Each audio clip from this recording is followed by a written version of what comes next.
Então, continuando a resolução da nossa lista, tá? A nossa segunda questão, ela foi anulada, tá bom? Porque não seria satisfatória a condição de que QT é paralelo ao pH, né? Por que a gente não conseguiria satisfazer essa condição? Porque o Q, ele tem que ser perpendicular ao PV, enquanto que o T, ele está acumulado com T1, o que significa que a gente teria uma cota nula aqui. E nesse outro caso aqui do Q, para que ele pertença ao PV, a gente tem que ter um valor de cota, mas a gente tem que ter um afastamento zero. Então, a gente não conseguiria satisfazer essa condição e essas outras duas, de modo que o segmento QT ficasse paralelo, aqui, paralelo ao nosso plano horizontal. Porque se eu vou ter uma medida de cota diferente aqui, no ponto Q, né, a nossa reta ela ficaria oblíqua, né? E a gente não satisfaria a condição de paralelo ao PV e muito menos essa condição aqui, ok? Então a gente segue para a questão 3. Trace as três projeções do segmento CDF, sendo C 8, 5 e 2, e D 3, menos 5 e menos 2, e F 10, 0 e 5. O que ele está pedindo aqui? Só que a gente faça as projeções vertical e horizontal, e por último o nosso plano lateral, tá? Então eu fiz uma épurazinha dividida em 3 aqui, como vocês já sabem, e vou começar aplicando as coordenadas, tá? Então a gente vai ter aqui o C, ele tem 8, então a partir do nosso 0, 1, 2, 3, 4, 5, 6, 7, 8, então ele está bem aqui. Vamos ter 5 de afastamento, 1, 2, 3, 4, 5, C1, e aqui é menos 2, 1, 2, tá bem aqui, C2. A gente vai colocando aqui os tracejados, né? E o que mais que ele diz? O ponto D. O ponto D tem 3, 1, 2, 3, também aqui. Ele vai ter menos 5, 1, 2, 3, 4, 5, D1, e menos 2, 1, 2, D2. Aí a gente já coloca o tracejado aqui também. 4, 5, 6, 7. Depois, o nosso ponto F ele tem 10, tá? 1, 2, aqui. E ele vai ter, desculpa, 0, ou seja, F1 está em cima da linha de terra. E F2 vai ter 5. 1, 2, 3, 4, 5, bem aqui. F2.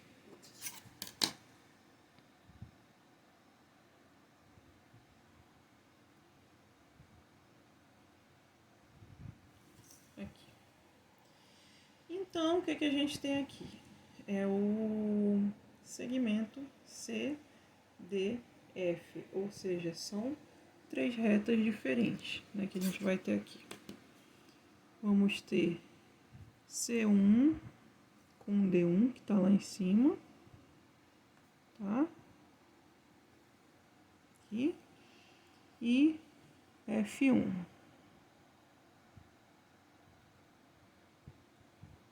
Aqui.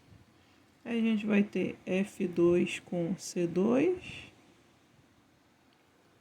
e com D2.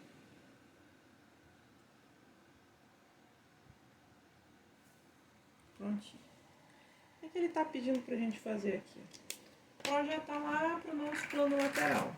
Para isso nós vamos precisar do nosso camarada compasso, né? Mas antes disso tudo, o que eu tenho que fazer? Tem que levar todos os pontos 1 até o nosso cruzamento da E por aqui, tá? 2, 3, 4, 5, 6, 7, 1. D1. Aqui que a gente tem. E D1, C1, nosso F1 que já está aqui em cima da linha. Então, nada faremos com ele, tá? Então, o que a gente vai fazer? Ponta seca, ou seja, a ponta metálica aqui no 0, a abertura até C1, vamos levá-lo até a linha de terra, ok? Deixa eu dar uma reforçada aqui no traço. Prontinho. Tá dando pra ver aí, né? Então, aqui onde a gente tem o encontro do nosso arco com a nossa linha de terra. O que a gente vai fazer? A gente vai procurar o C2. Ah, mas ele tá aqui para baixo. Não sei se vocês lembram que umas aulas atrás, quando a gente estava estudando isso aqui, a gente falou o seguinte, né? Tudo bem, ele está aqui. O que eu vou fazer? Eu vou projetá-lo em direção ao C2. Então, o que a gente pode fazer? Puxa a linha aqui do C2, o nosso pontilhadinho, pam, pam, pam, pam, pam, até cruzar aqui com o nosso arco. E a gente vai puxar a linha vindo lá da marcação que a gente fez na linha de terra. Então, aqui estaria o nosso C0. Ah, professora, mas como é que eu sei para onde que eu vou fazer esse arco? Ele é sempre no sentido anti-horário, tá, gente? E toda vez que eu achar ele na linha de terra, eu tenho que encontrar com 2 dele. Então, se aqui era C1, eu tenho que encontrar com C2. C2 está para baixo, não tem problema. O que é que isso aqui significa? Que o nosso ponto, ele está em qual diedro, né? A gente vai ter que ele vai estar no C2 negativo, que significa que ele está para baixo, e C1 positivo, então significa que ele está no quarto diedro, nosso ponto, tá? Continuando. Vamos fazer o de D1, que já está aqui também, né? Faz a abertura do 0 até o D1.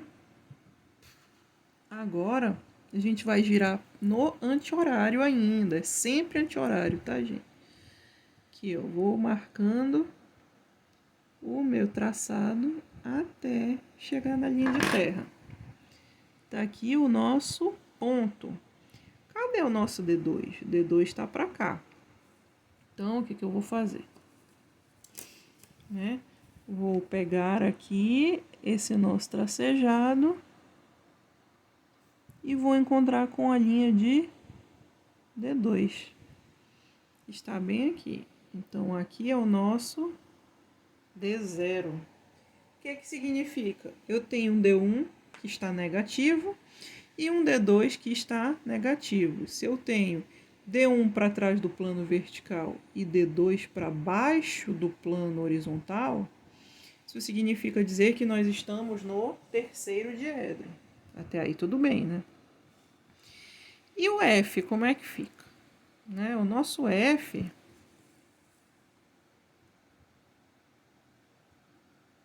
ele não tem projeção, né? Ele é meio que como se o nosso ponto ele tivesse aqui em cima, né? O F0 estaria junto com o F1. Porque por mais que eu colocasse aqui, jogasse aqui para o lado, fizesse uma abertura que não tem, né? Porque o nosso F ele não tem abertura. Então significa que o nosso F0 ele está acumulado aqui com F1. Beleza? Então essa é a resolução da nossa terceira questão.